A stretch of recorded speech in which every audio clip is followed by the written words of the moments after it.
কোনো চালু থাকা সামাজিক প্রকল্প বন্ধ হচ্ছে না। এটা আমরা আমাদের কর্মসূচি প্রচারকালীনও বলেছি। কোনো চালু থাকা সামাজিক প্রকল্প সে 30 বছর আগের হতে পারে, 10 বছর আগের হতে পারে, কোনো সামাজিক প্রকল্প আমরা বন্ধ করছি না। আমরা পেপারলেস অফিসও করব।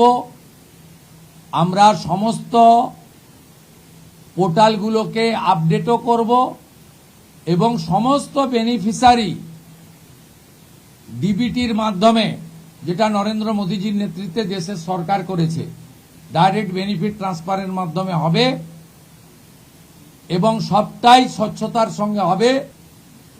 যে স্কিমটার কথা আপনি বলেছেন, আমি শুধু ওই স্কিমটা নয়, চালু থাকা কোনো সামাজিক কল্যাণকর কর্মসূচি বন্ধ এই সরকার করছে না, কিন্তু ট্রান্সপারেন্ট স্বচ্ছতার সঙ্গে সেগুলো হবে।